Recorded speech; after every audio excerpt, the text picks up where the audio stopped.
अस्सलाम वालेकुम मैम। वालेकुम अस्सलाम वरहमतुल्लाहि वबरकातुहू। क्या हाल चाल है बेटा?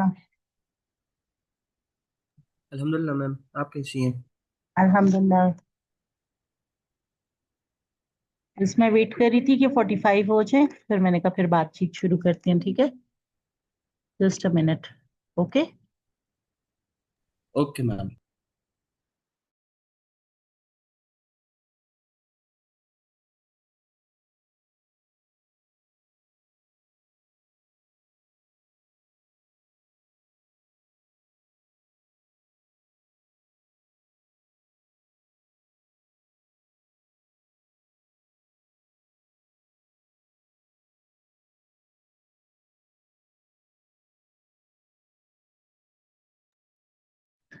हाँ जी, बताएं क्या हाल चाल है बेटा?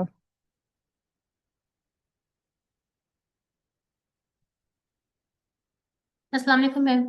वालेकुम अस्सलाम। कैसी बेटा? अल्हम्दुलिल्लाह। हाँ जी, कोई नई ताजी है?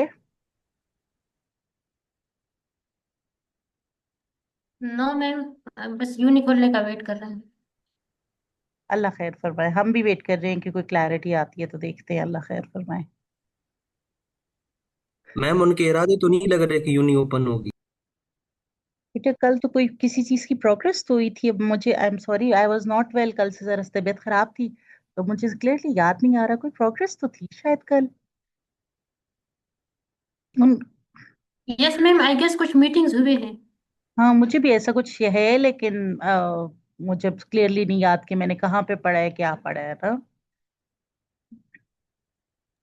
मैम बट आई, मीटिंग्स तो पहली भी हुई है, लेकिन इनकी अभी मतलब जिद है कि रजिस्ट्रेशन हो जाए बस। मतलब रजिस्ट्रेशन तो एक्चुअली उधर उसकी तो नर्सिंग काउंसिल एंड पे सिर्फ पेंडिंग नहीं है, यूनिवर्सिटी एंड पे कुछ पेंडिंग है बेटा। वो तो नहीं पता मैम कि क्या है, लेकिन बस वो कह रहे रजिस्ट्रेशन हो जाए तो बस फिर यूनी ओपन हो। अल्लाह खैर फरमाए। अभी अभी कह रहे ऑनलाइन क्लासेस का बायकॉट करो। हम ऑनलाइन क्लासेस नहीं लेना चाहते।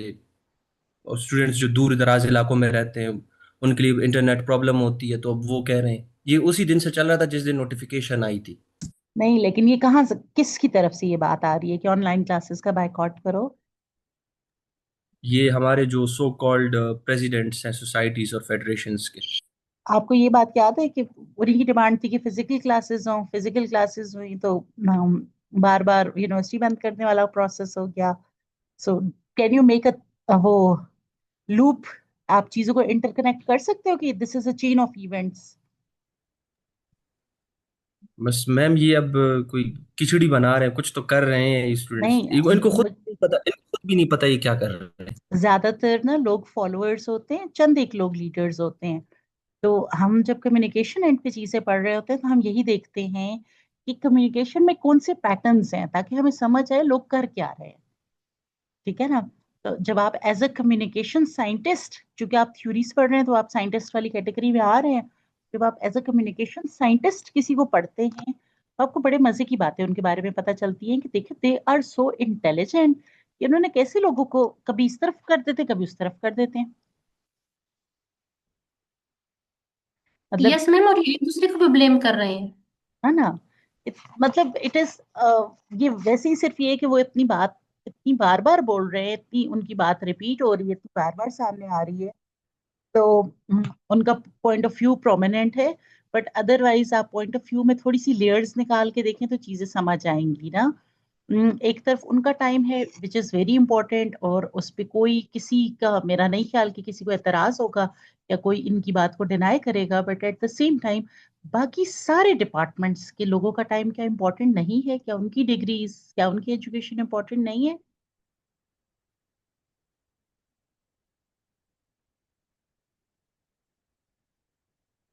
I have lost you. Yes ma'am. चले, अच्छा हम आज एक मजे का काम करते हैं। इससे पहले कि हम टॉपिक स्टार्ट करें, हम एक और प्रेजेंटेशन की तैयारी शुरू करते हैं, फिर जैसे ही इंशाल्लाह यूनिवर्सिटी खुलेगी तो हम आगे पीछे अपनी प्रेजेंटेशंस कर लेंगे। ठीक है? Yes ma'am.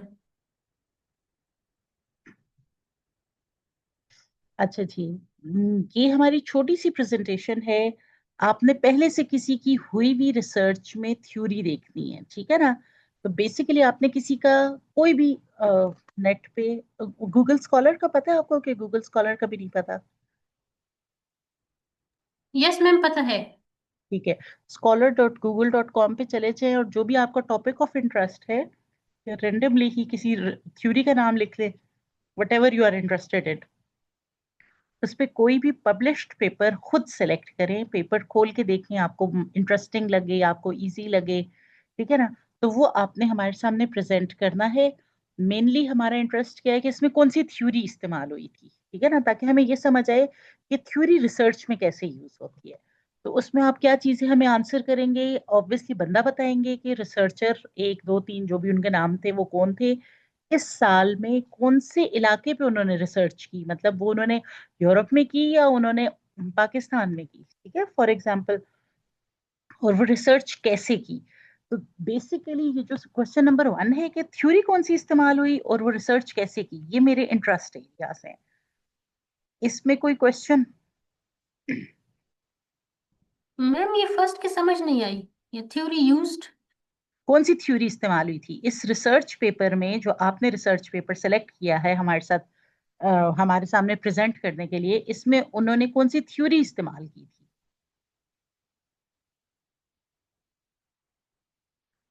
Ma'am for example. उस फॉर एग्जाम्पल उस दिन मोमिन ने अपनी प्रेजेंटेशन में कहा कि जो भी उसका पॉइंट था, आई एम फॉरगेटिंग, लेकिन उसने कहा कि भाई it is proven through research, या कुछ प्रूवन उसने कहा। तो मैंने कहा हाउ इट इज प्रूवन। कुछ ये था कि सोशल मीडिया पे जो देखेंगे, कोई यूथ वाली बात थी, ठीक है। तो वो रिसर्च के थ्रू थ्योरीज, जब हमने कहा था, हमने ये पढ़ा था कि थ्योरीज में अजम्पशंस होती हैं, वो कुछ चीजें अज्यूम करते हैं और उसकी बेसिस पे एक थ्योरी बना के कुछ प्रपोज करते हैं, उन उन प्रोपोजिशंस को रिसर्च के थ्रू टेस्ट करते हैं। तो जब वो टेस्ट करते हैं, अगर वो प्रोपोजिशंस ठीक निकल आती हैं, फॉर एग्जाम्पल ये निकल आता है कि भाई जो अफशाम की वाली थी सोशल लूप, कि भाई ये सोशल लूप वाली बात ठीक है, तो ये थ्योरी बन जाएगी। और अगर रिसर्च के थ्रू ये प्रूफ नहीं होती तो फिर आप इस थ्योरी को इम्प्रूव करोगे। यस मैम, समझ आ गई। अच्छा, अब इसमें हाउ वाला एलिमेंट इज इम्पोर्टेंट। आपने ये देखना होगा उन्होंने लोगों से डेटा कैसे कर, मतलब लोगों तो नहीं, डिपेंड करता है, उन्होंने अखबार से डेटा कलेक्ट किया, उन्होंने लोगों से पूछा, उन्होंने फेसबुक की फीड्स ली, क्या हुआ, ठीक है ना। ये रिसर्च कैसे हुई, ये पढ़ के ढूंढ के बता सकेंगे आप लोग? मतलब मैम एक थ्योरी देखनी है कि वो नहीं, फिर उस नहीं, फिर ये देखें, अब देखें क्या करना है।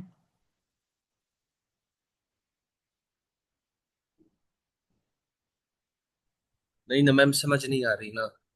कोई भी paper, research paper, Google scholar पे आप जाएंगे, ठीक है, गूगल स्कॉलर के थ्रू आप रिसर्चेस चेक कर सकते हैं ना, पब्लिश रिसर्चेस। पब्लिश का क्या मतलब होता है, वो किसी रिसर्च जर्नल में पब्लिश हो चुकी होती है। वहां पे आप अपनी चॉइस का कोई भी पेपर देखेंगे, उसको खोल के देखेंगे, अगर वो आपको इंटरेस्टिंग लगता है, आपको समझ आता है, तो वो आपने सिलेक्ट करना है हमारे प्रेजेंटेशन के लिए, ठीक है। अब रिसर्च पेपर्स होते हैं लंबे, 7 पेजेस, 11 पेजेस, 26 पेजेस, ठीक है। तो हमें पूरा रिसर्च पेपर नहीं चाहिए, हम इंटरेस्टेड क्या है कि आप हमें इन चीजों का बताएं कि इस रिसर्च में थ्योरी कौन सी यूज हुई थी, किसने ये रिसर्च की, कब की और कहाँ की, और कैसे की। अच्छा ठीक है, मतलब जैसे जैसे सर रहमान कोई रिसर्च करते हैं फिर उसे पब्लिश करते हैं। हाँ जी बिल्कुल, सब रहमान की रिसर्च ले लें। हाँ, फिर उसको हमने लेना है, फिर हमने चेक करना है कि उन्होंने कौन सी थ्योरी यूज की है। हाँ जी। तो और हु फिर सर आगे रहमान हो गए। हाँ बताइए। हु सर रहमान हो गए, व्हेन जो है वो कब, टाइम हाँ मुराद है इससे 2025 मतलब। कर ले फॉर एग्जाम्पल। हाँ, और हाउ, हाउ हाउ भी इम्पोर्टेंट है। हाउ ये है कि उन्होंने कहाँ से, कैसे ये रिसर्च की। उन्होंने लोगों से जाके इंटरव्यू करके रिसर्च की, या उन्होंने अखबारों में से चीजें आर्टिकल्स निकाल के रिसर्च की, या उन्होंने फेसबुक की पोस्ट या कमेंट्स देखे, क्या किया what उन्होंने? what was the source of the information? हाँ, you can say what was the source and process of information gathering, ताकि आपको थ्योरी ओके। को ना इसके आगे टेस्ट करना समझ आए। ओके मैम, समझ गए। यस। कुछ समझ आ गई? कोई बंदा जो पूछना चाहे, स्पेशली जो लोग बाद में आए हैं, कुछ समझ आ रही है हमारी नेक्स्ट प्रेजेंटेशन क्या है? मैम मुझे समझ नहीं आई, और दूसरी बात कि आपकी आवाज बहुत स्लो है। आई, बीमार होने के नुकसानात। अब देखें वॉइस बेहतर हुई कि नहीं? यस मैम, अब बहुत अच्छी हो गई है। देखा, आप मुझे रिलैक्स नहीं थी करने देना चाह रही। अच्छा जी, द पॉइंट इज बेटा ऐसे है कि वो मोमिन ने बहुत हमारे लिए आसान कर दी। थैंक यू मोमिन बेटा, कि आपने किसी भी बंदे की रिसर्च हमारे सामने प्रेजेंट करनी है। मोमिन ने एग्जांपल दे दी सर रहमानुल्लाह की, ठीक है? कि सर रहमानुल्लाह का फॉर एग्जांपल आपने कोई रिसर्च पेपर सेलेक्ट किया, फॉर एग्जांपल हम कह रहे हैं, आप किसी का भी कर सकते हैं, ठीक है? इंटरनेट पे पड़े होते हैं, मैंने इनको बताया scholar.google.com पे आप जाके अपनी पसंद का टॉपिक लिखें, अपनी पसंद की थ्योरी लिखें, जो आपका दिल करे लिखें। उसमें सर्च में जो चीजें आती हैं उनको खोल के देखें, तो which ever research paper you like आपने हमारे साथ प्रेजेंट करना है। उसमें आपने हमें मोटी मोटी ये बातें बतानी है कि इस रिसर्च में कौन सी थ्योरी यूज की गई थी, थ्योरी का नाम क्या था, ठीक है ना? किसने ये रिसर्च की, कब की, और कौन से इलाके में ये रिसर्च की, एंड वेरी वेरी इंपॉर्टेंटली ये रिसर्च कैसे हुई, कैसे डेटा कलेक्ट किया गया, क्या किया गया इसमें। ऐसे कर सकते हैं कि रिसर्च पेपर पढ़ के हमें ये बातें आप सिखा सकें, समझा सकें? यस मैम, कर सकते हैं। क्योंकि हमने पहले देखा कि मतलब लोगों मैम की। हाँ बताएं। वो रिसर्च को थोड़ा सा हमने एक्सप्लेन भी करना है कि क्या है और क्या नहीं है, उस डायरेक्ट थ्योरी पे आ जाना है। एक्सप्लेन कर दे तो अच्छी बात है, नो वरीज। जब आप हाउ और थ्योरी हाँ ना बता ही मैम, रहे होंगे तो अगर ये अगर अच्छी हम, बात है।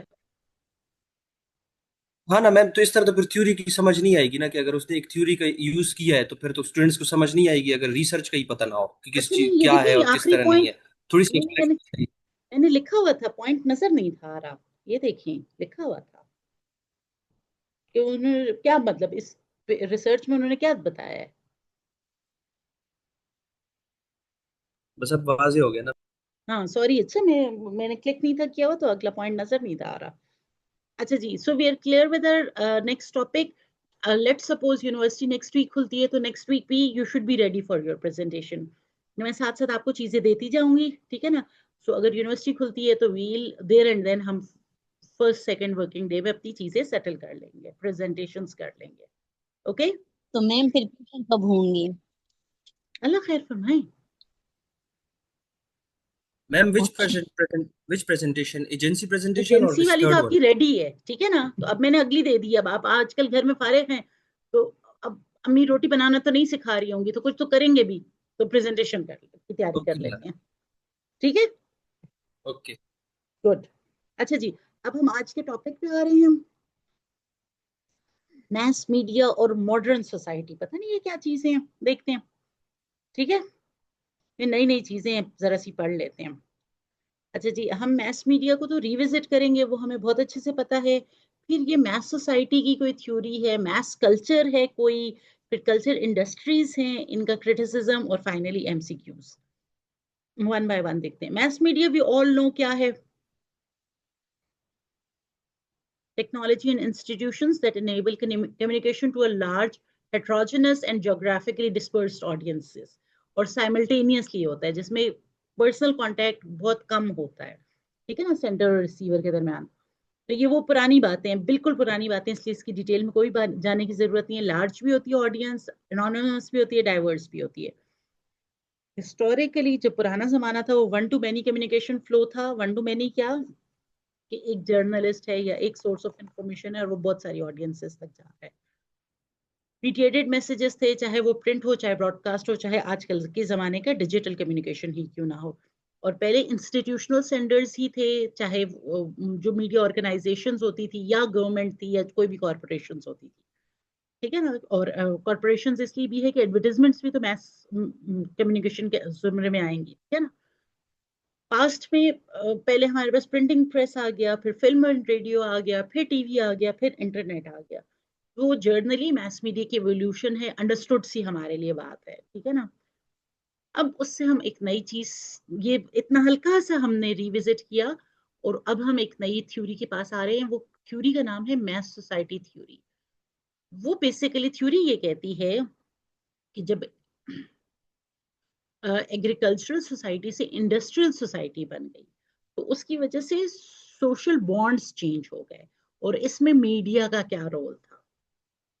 यू नो, पहले सारी ही एग्रीगेरियन थी, फिर इंडस्ट्रियल रेवोल्यूशन आई। ये इंडस्ट्रियल रेवोल्यूशन की टर्मिनोलॉजी कभी सुनी है? Yes, yes ma'am. सुनिए। ठीक है ना। सो चाहे वो वेस्ट में भी था तो वो पहले एग्रीगेरियन सोसाइटीज थी and then they move towards industrialisation, ठीक है ना। अब इसको जरा सा हम पढ़ते हैं तो हमें सारी एज अ स्टोरी ये चीज सामने आ जाएगी, ठीक है ना। मैस सोसाइटी बेसिकली एक ऐसी सोसाइटी को रेफर करते हैं जो इंडस्ट्रियलाइज्ड सोसाइटी है, मॉडर्न है। यहाँ पे बहुत ज्यादा लोग होते हैं, पॉपुलेशन बहुत ज्यादा है जैसे बिग सिटीज की होती है, लेकिन उनके कम्युनिटी टाइज बहुत कमजोर होते हैं। आपको अपने पड़ोसी का, अपने मोहल्लेदार का नहीं पता होता, कम्युनिटी स्ट्रांग नहीं होती, ठीक है ना। सबका एक स्टैंडर्ड किस्म का कल्चर होता है, और ऐसे लोग होते हैं जिनको मीडिया या जो एलीट क्लास है वो उनको बड़े मजे से मैनिपुलेट कर सकती है। मैस सोसाइटी एक दफा दोबारा पढ़ें, रिविजिट करें, क्या पता लगता है कि आप इस बात को मानने को तैयार हैं, इस कोर कॉन्सेप्ट को।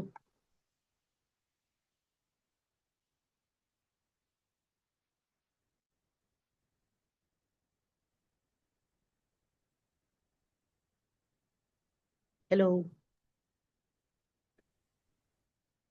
Yes ma'am. सही बात है ये तो। केडीए वाले स्पेशली इसको मानने को तैयार हैं? उनको अपने नेबर्स का पता होता है? नो मैम, नहीं पता होता नेबर्स का। नहीं पता होता ना। साथ वाले यस घर मैम। में खुदा न खास्ता फतीही हो जाए तो तब भी अगर जनाजा निकलेगा तो कुछ समझ आएगी, लोगों के साथ सलाम दुआ नहीं होती, ठीक है ना। और इसी तरह खुदा न खास्ता चोरी हो जाए या कोई खुशी की बात हो तो अगर उन्होंने लाइटें लगा ली या उन्होंने इनवाइट कर लिया तो अलग बात है, इससे ज्यादा नहीं पता चल सकता। ऐसी बात है। Yes ma'am. ठीक है। अच्छा, कल्चर को भी ये कहते हैं कि इस सोसाइटी का कल्चर भी ना एक स्टैंडर्ड के हिसाब से है। इसको हम थोड़ा सा आगे फिर पढ़ेंगे, ठीक है।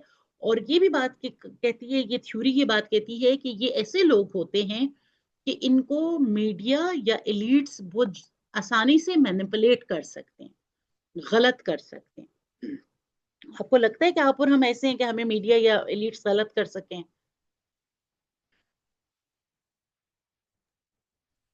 मैम कभी कभार तो गलत कर देते हैं ना, कि अगर हम किसी चीज की तस्दीक नहीं करते और कोई न्यूज हम सुन लेते हैं तो हम कहते हैं कि बस ये ठीक है। न्यूज इवन जरूरी नहीं है, माशरे के बारे में भी कोई ऐसी बात कि कहीं पे चल रही होती है और हम उस पे बिलीव कर लेते हैं। बास टाइम ऐसा हो जाता है। बास टाइम नहीं, उन्होंने कहा कि ये लोग ससेप्टेबल हैं, मतलब इनमें ज्यादा टेंडेंसी, इनको गलत किया जा सकता है, आसान काम है इनको गलत करना। आपको लगता है आप लोग इतने पढ़े लिखे लोग इस कहानी में आ जाते हैं, इस कैटेगरी में?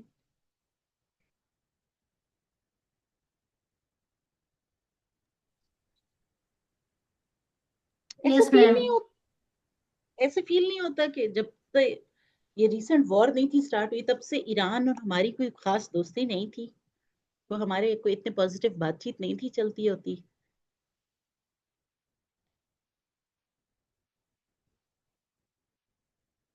हेलो। यस मैम, कभी हमें पेट्रियाटिक बना देते हैं आउट ऑफ नोवेयर, और कभी नहीं, ईरान के साथ। पेट्रियाटिक तो हम अपने मुल्क के साथ थे ना। ईरान के साथ तो हमारे बड़े इश्यूज रहे हैं, क्लैशेस हैं। ईरान और हमारी तो पाइपलाइन नहीं बिछी उसकी ऑयल वाली, ठीक है ना। मतलब we have a common border, इतना बड़ा कॉमन बॉर्डर है हमारा। तो अब ऑल ऑफ अ सडन वो और हम तो शीरो शक्कर होने वाले हैं, या at least we are on the same side. तो इसका मतलब मैनिपुलेट हो सकते हैं हम, मुझे शक है। मैम ये आप मतलब ये कहने की कोई मतलब ये समझ थोड़ी बहुत मुझे आ रही है कि ये मैनिपुलेशन की बात चल रही है ना, कि how elite and the people who control media manipulate the audience. हाँ, लेकिन ऑडियंस, हम उस ऑडियंस की बात कर रहे हैं जो बड़े शहरों में रहते हैं लोग, जिनके सोशल टाइज नहीं होते, ठीक है ना। नहीं, यानी सोशल टाइज खत्म करते हैं या पहले से नहीं होते? जो लोग देखें अपने अपनी रूट्स छोड़ के शहरों में शिफ्ट होते हैं ना, इसलिए मैंने केडीए की एग्जांपल दी, क्योंकि केडीए अभी बसाया गया है, ठीक है ना। तो जो लोग अपनी रूट्स छोड़ के नई जगहों पे आते हैं, तो नई जगहों पे उनके वैसे कॉन्टेक्ट्स नहीं बनते। That is the mass society. वहां का एक कल्चर खुद उस इलाके का बनता है, और वो बेसिकली मीडिया का कल्चर वो लोग फॉलो करते हैं, क्योंकि उनकी अपनी रूट्स तो स्ट्रांग रहती नहीं है। ओके, सो दैट मीन्स कि वो जब मतलब वो लोग जो अ, एक कल्चर को छोड़ देते हैं और वो मीडिया कल्चर को अपना लेते हैं, तो उनको मैनिपुलेट करना आसान हो जाता है। हाँ, आप ये कह सकते हैं बेसिकली वो जानबूझ के कल्चर नहीं छोड़ते, बट जब इंडस्ट्रियलाइजेशन हुई थी तो सब एग्रीगेरियन सेटअप्स छोड़ के आए थे, ठीक है ना। तो इंडस्ट्री तो उनके लिए अपने घरों में नहीं आती, इंडस्ट्री तक तो उनको आना पड़ता था। तो उधर ही करीब लोगों ने घर बसाए, वहीं की लाइफस्टाइल एक बननी शुरू हुई, सारा कुछ। सो दैट इज वाई, ठीक है ना, ये सारा प्रोसेस हुआ। तो वहां से उस सोसाइटी के बारे में ये कॉन्सेप्ट आया कि that is a mass society. Okay ma'am, ठीक। अच्छा जी, इसमें इसके एलिमेंट फीचर्स जो हैं उसमें एक पॉइंट ये है कि एटमाइजेशन है, मतलब लोग अकेले हो गए हैं, तन्हा हो गए हैं। जो उनके ट्रेडिशनल कम्युनिटी बॉन्ड्स थे, जैसे अगर कोई जिरगा सिस्टम वाले लोग थे, अगर उनका चौक बैठक वाला कॉन्सेप्ट था, अंग्रेजों का अगर चर्च वाला सेटअप था, जो कुछ भी था, वो खत्म हो जाता है, क्योंकि वो इंडस्ट्रियलाइजेशन के लिए as a family move out कर जाते हैं।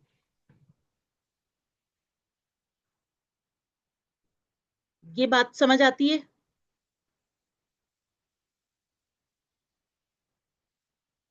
अपने इलाके, अपने गांव के बारे में रिविजिट करें, अगर आप लोग छोड़ के आए हुए हैं या आपकी फैमिली में से कोई छोड़ के गया हुआ है, तो जो भी आपके इलाके का कल्चर था वो उसमें से निकल गए हैं। They are separate atoms. Atomisation में ना सिर्फ एटम पढ़े तो याद भी रहेगा, फिजिक्स में अगर पढ़े हो एटम्स।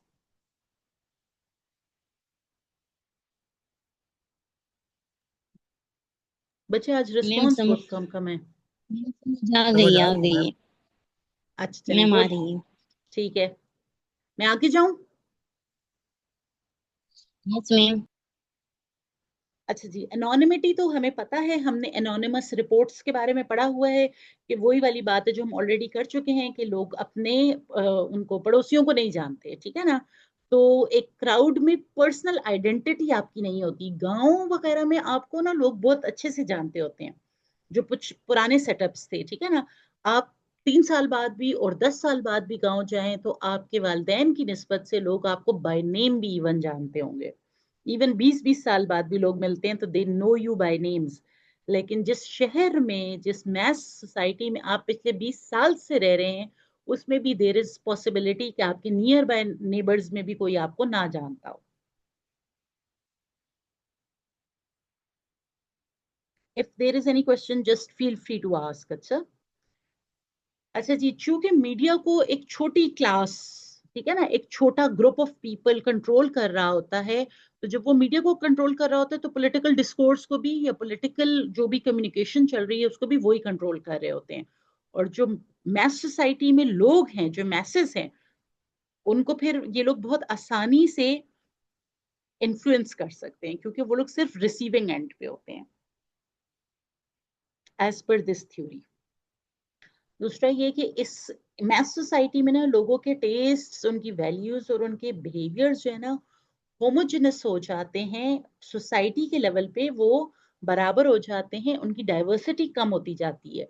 फॉर एग्जाम्पल, जब आप लोग फर्स्ट सेमेस्टर में आते हैं, यूनिवर्सिटी में आते हैं, तो आप लोग अपने अपने डाइवर्स बैकग्राउंड से बड़ी डिफरेंट किस्म की अटायर, कपड़े पहनना, स्टाइल लेके आते हैं, ठीक है ना।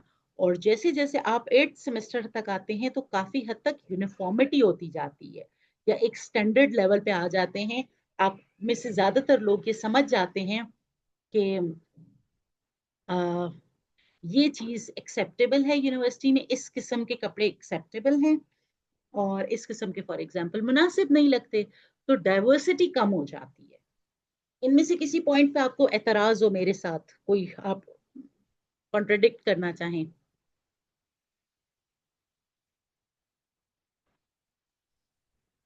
नो मैम, नहीं। चलें सादा सादा बातें हैं। अच्छा जी, मैथ सोसाइटी के बैक एंड पे इंडस्ट्रियल रेवोल्यूशन है, जहाँ पे वही वाली बात के एग्रीगेरियन लाइफ से लोग फैक्ट्रीज की तरफ माइग्रेट से कर गए, ठीक है ना, और लाखों लोग माइग्रेशन कर गए, ठीक है ना, जिसमें फिर वो वाला कॉन्सेप्ट आ गया आगे कि भाई डेमोक्रेसी वाला कॉन्सेप्ट था, जिसमें जो वो होती है आम लोग उसमें हिस्सा लेते हैं इलेक्शंस में, ठीक है ना, तो वोट कास्ट करते हैं, ठीक है ना, तो वो वाला कॉन्सेप्ट आ गया। This is how math society emerged. अगर आप थोड़ा सा पीछे देखें, जब रईस लोग थे या मलिक्स थे या वडेरे थे, तो वहां पे तो इलेक्शंस का कॉन्सेप्ट नहीं था, तो गांव के सेटअप्स में आम लोगों की से नहीं थी होती इन पॉलिटिकल डिसीजंस, ठीक है ना, उस इलाके के जो भी डिसीजंस होते थे। जब मैथ सोसाइटी का कॉन्सेप्ट आ गया, तो मैथ सोसाइटी के साथ मैथ डेमोक्रेसी का कॉन्सेप्ट आ गया, और उन मैथ डेमोक्रेसी में आम लोगों का वोट मैटर करता था, ठीक है ना। और चूंकि ये लोग सबके सब उसकी तरफ आ गए थे, फैक्ट्रीज की तरफ आ गए थे, इंडस्ट्रीज की तरफ से आ गए थे, तो अर्बनाइजेशन हो गई। उनमें ये बड़े बड़े क्राउड्स बन गए, जिसकी अपनी एक नई साइकोलॉजी बनी, क्योंकि डिफरेंट इलाकों से लोग आए थे और डिफरेंट डिफरेंट वैल्यूज लेके आए थे, बट अब उनको को एग्जिस्ट करने के लिए नई वैल्यूज बनानी पड़ रही थी, ठीक है ना।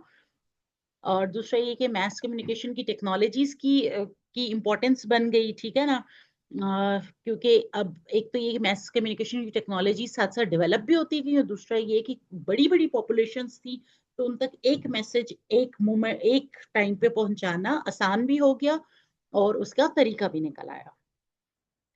ये कुछ इस पे पीछे रिसर्चेस हुई थी कि जर्नल आपके रेफरेंस के लिए हैं, आपको याद भी नहीं करनी, you just need to go through it, just read through it, ठीक है ना। कि बेसिकली एक तरफ ये कॉन्सेप्ट था कि भाई जो मेजॉरिटी है उनका इंडिविजुअल फ्रीडम जो है ना, वो हमें नुकसान दे सकता है, ठीक है ना, तो इसलिए उन सबको एक दरमियान वाली चीज पे सेटल करना है कि सोशली क्या चीज एक्सेप्टेबल है, क्या नहीं एक्सेप्टेबल, ठीक है ना। इसी तरीके से जो द क्राउड वाली बात है, वो ये कि बेसिकली जो लोग होते हैं किसी भी क्राउड में, वो इरेशनल हो जाते हैं और उनको इजीली गलत किया जा सकता है। जो थोड़ी देर पहले आप स्टूडेंट्स के लेवल पे बातचीत कर रहे थे कि उनमें से बहुत सौ को पता ही नहीं है कि व्हाट आर दे डूइंग या व्हाट इज ऑल हैपनिंग, तो दे आर जस्ट फॉलोअर्स, उनको लीड करना आसान हो जाता है, ठीक है ना। फिर रिवॉल्ट ऑफ मासेस में बात यह है कि ये कॉन्सेप्ट है कि एक आम इंसान सोसाइटी पे डोमिनेट करता है और एक्सपर्ट्स के नॉलेज को नहीं मानता, वो मीडियोकर लेवल पे चीजें चाहता है, ठीक है ना। जो एक्सेप्टेबल होती है मीडियोकर लेवल पे, वो चीजें उसको सूटेबल लगती हैं, और जो एक्सपर्ट लेवल की चीज है वो उसको नहीं मानता। तो फाइनली ये कि एक छोटा ग्रुप हो, चाहे वो मिलिट्री लेवल पे है, चाहे इलीट्स हैं, पॉलिटिकल इलीट्स हैं, कॉरपोरेट पावर्स हैं, वो सोसाइटी को कंट्रोल करती हैं, और बेसिकली मैस मीडिया उनके इंटरेस्ट्स को सपोर्ट करता है। इसका मतलब है कि घूम फिर के हम वापस उस वडेरा सिस्टम की तरफ आ गए, फॉर एग्जांपल, या मलिक साहब के सिस्टम पे आ गए, जहाँ पे मलिक साहब के अंडर बाकी लोग होते हैं, तो अभी वो मलिक साहब हमें मीडिया के थ्रू कंट्रोल करते हैं। यू एंड आई फील कि वी आर फ्री इंडिविजुअल्स, ठीक है, but there is a small group of elites या those who have small group of opinion leaders, ठीक है ना, जो मैस मीडिया के थ्रू हमें कंट्रोल कर रहे हैं, क्योंकि मैस मीडिया इनके इंटरेस्ट को सर्व कर रहे हैं। अगर मैस मीडिया कहता है कि डेमोक्रेसी अच्छी है, तो हम कहते हैं डेमोक्रेसी अच्छी है। अगर मैस मीडिया कहता है कि ऑर्गेनिक फूड अच्छा है, तो अब ऑर्गेनिक फूड अच्छा है। इससे पहले अगर मैस मीडिया कहता था कि मैस प्रोडक्शन अच्छी है, तो हम कहते थे मैस प्रोडक्शन अच्छी है। इससे पहले मैस मीडिया कहता था कि क्या कहते हैं को एजुकेशन अच्छी है, तो हम को एजुकेशन के पीछे भागना शुरू हो गए। फिर मैस मीडिया में अब कहानियां आनी शुरू हो गई है कि भाई हर जगह सेग्रीगेट एजुकेशन होनी चाहिए, यूनिवर्सिटीज वेमेन कैंपसेस अलग होने चाहिए, तो हम उनकी तरफ चले जाएंगे। So that kind of a thing. ये बात समझ आ रही है कि चीजें इधर से उधर माइंडसेट बनाते जाते हैं। Yes ma'am. Yes ma'am. It is मतलब जरा सा मैंने शायद स्पीड में भी कहा, और it is basically confusing thing. But एक टाइम पे हमें, फॉर एग्जांपल एक बेसिक बात से लेके चलती हूँ, ठीक है ना, कि मैस मीडिया हमें कैसे कंट्रोल करता है। हमारे पास देसी दवाइयाँ होती थी, हमारे पास हकीम होते थे, हमारे पास देसी खाने होते थे। फॉर एग्जाम्पल देसी घी होता था। फिर हमें एक चीज पे चलाया गया कि देसी घी हेल्दी नहीं है, हेल्दी नहीं है, हेल्दी नहीं है, और जी ये सीड ऑयल्स जो है और डालडा और ये सारा कुछ आ गया। और फिर एक काफी सालों का चक्कर मार के, कुछ डेकेड्स का चक्कर मार के हम वापस देसी घी पे और वापस शक्कर पे आ गए हैं, और वापस हम हर्बल मेडिसिन पे आ गए हैं। ऐसे है। यस मैम, बिल्कुल ऐसे। तो बस यही वाली बात बता रहे हैं, ठीक है ना। So basically mass society theory क्या कह रही होती है कि मैस मीडिया एक ऐसी फोर्स है जो जो मीडिया के थ्रू ना इन लोगों को, ये जो लोग अपने अपने इलाके से टूट के आए थे, एटम्स बन के आए थे, उनको एक शेयर्ड चीज देती है, चाहे वो शेयर्ड नेशनल कल्चर है, ठीक है ना, ताकि उनका कम्युनिटी बॉन्ड्स जो लूज हुए हैं उनकी जगह ले ले, ठीक है ना। तो वो नेशनैलिटी की तरफ लोगों को ले जाती है। तो mess media is the glue, ठीक है, जो उन लोगों को, जो लोग अपनी रूट्स छोड़ के आ गए हैं, उनके जो बॉन्ड्स टूट गए हैं, उनको मैस मीडिया के थ्रू नेशनल कल्चर की फीलिंग आती है, उसके साथ बॉन्डिंग आती है। मैस मीडिया कंट्रोल टूल भी है जो इलीट्स यूज करते हैं ताकि लोगों की रजामंदी हासिल करें, ठीक है ना। जैसे वो सोसाइटी को मेंटेन कर रहे हैं, उस तरीके से ही चीजें चलती रहें, और पब्लिक ओपिनियन उनके फेवर में रहे। पब्लिक इस बात को माने कि भाई हमने, लेट्स सपोज लॉ को मानना है, हमने हमने अपने हाथ में लॉ को नहीं लेना। आपको बार बार मीडिया ये बात समझाते हैं ना, कभी ड्रामास के थ्रू, कभी खबरों के थ्रू, कभी किस चीज के थ्रू, आपको डायरेक्टली और इनडायरेक्टली ये पॉइंट ऑफ व्यू देता है।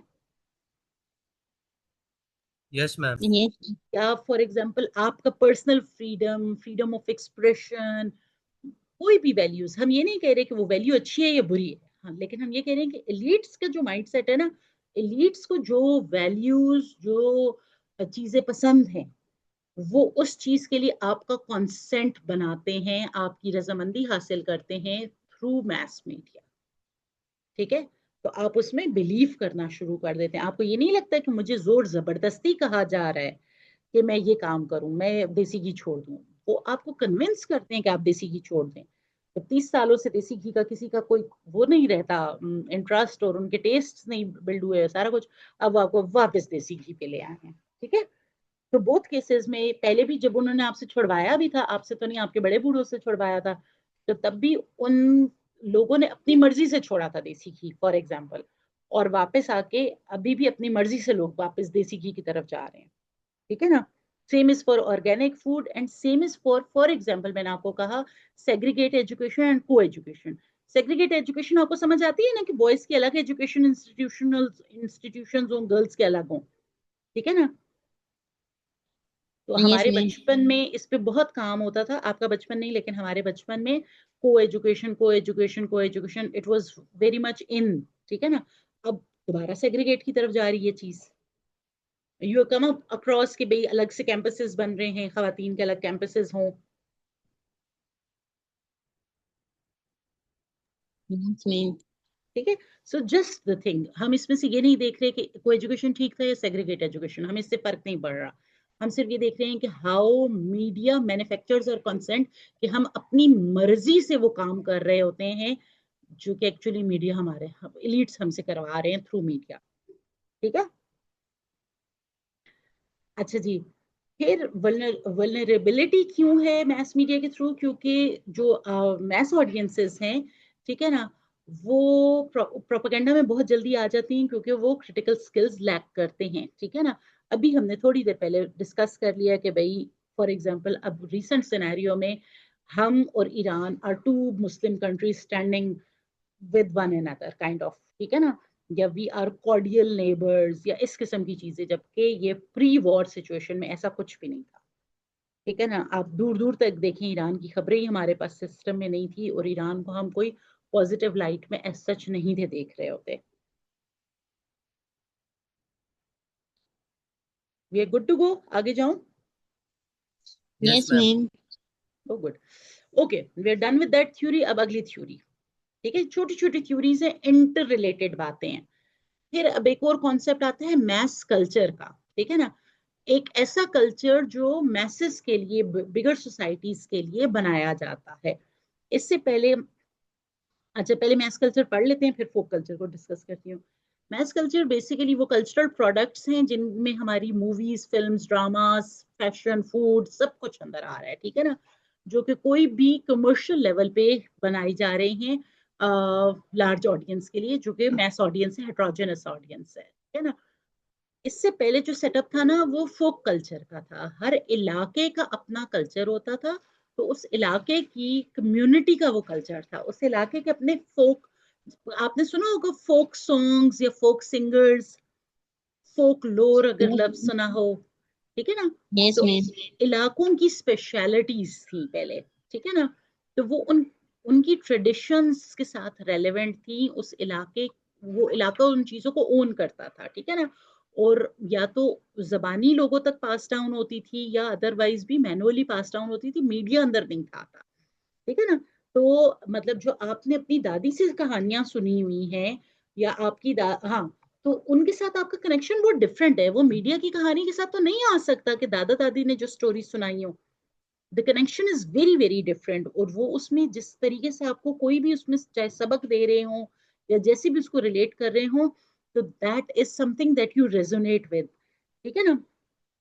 चाहे उस इलाके के सॉन्ग्स हो, अभी भी आप लोगों को अपने कहाँ है अलीशान, है आज हमारी क्लास में? थोड़ी देर पहले तो था, मुझे देख लेते हैं। Okay. नहीं, अलीशान इज नॉट हियर ना, ये है? अभी नहीं, अच्छा, अलीशान वाज वेरी पर्टिकुलर अबाउट, जब हमने उसकी बात की थी, अतर्ण की बात की थी, ठीक है ना। सो अतर्ण इज वेरी वेरी